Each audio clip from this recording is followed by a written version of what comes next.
चंपा की कहानियाँ। छोटे से गांव धनपुर में एक बूढ़ा किसान रहता था, रामू काका। उसके पास ज्यादा जमीन नहीं थी, पर मेहनत और ईमानदारी से वह अपना जीवन गुजार लेता था।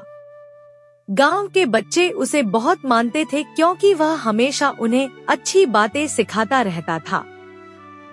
एक दिन रामू काका को खेत में एक चमकता हुआ छोटा सा डिब्बा मिला। खोला तो उसमें सोने के 2 सिक्के रखे थे। वह सोच में पड़ गया। ये तो मेरे नहीं है, किसी का गुम हुआ होगा। उधर गांव के ही व्यापारी हरि सिंह रात भर परेशान थे। वही 2 सिक्के उनके खो गए थे, जिनसे वह अपनी बेटी की पढ़ाई का फॉर्म भरने वाले थे। पर उन्हें पता नहीं था कि सिक्के कहाँ गिरे। रामू काका ने डिब्बा लेकर पूरे गांव में पूछताछ शुरू कर दी। कई लोगों ने लालच में कहा कि डिब्बा उनका है, पर काका ने चतुराई से सबसे पूछा, अगर ये आपका है तो बताइए इसमें क्या चीज रखी थी। सब चुप हो गए। अंत में काका हरि सिंह की दुकान पहुँचे।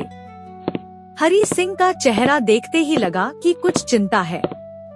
उन्होंने काका से कहा, काका, 2 सोने के सिक्के कहीं गिर गए हैं, बेटी की पढ़ाई पर असर पड़ेगा। रामू काका ने डिब्बा उनकी तरफ बढ़ाते हुए कहा, ये क्या वही है जिनकी आप तलाश कर रहे थे? हरि सिंह की आंखें भर आईं। उन्होंने काका से कहा, आपने मेरी बड़ी मुश्किल हल कर दी काका। अगर आप चाहते तो ये सिक्के अपने रख लेते। रामू काका ने सरलता से कहा, बेटा, पराया धन रखने से कभी सुख नहीं मिलता। ईमान इंसान की सबसे बड़ी पूंजी है।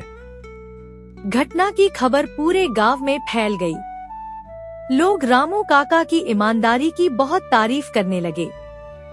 गांव के स्कूल में बच्चों को उनकी कहानी सुनाकर बताया गया कि सच्चाई कितनी मूल्यवान होती है।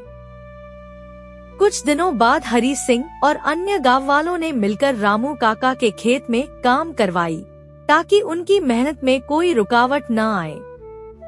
काका ने धन्यवाद देकर कहा, देखो भाइयों, जब हम सच और भलाई करते हैं तो दुनिया भी हमें उसी रूप में लौटाती है। इस कहानी से हमें यह सीख मिलती है कि ईमानदारी कभी व्यर्थ नहीं जाती। सच्चाई का फल हमेशा मीठा होता है।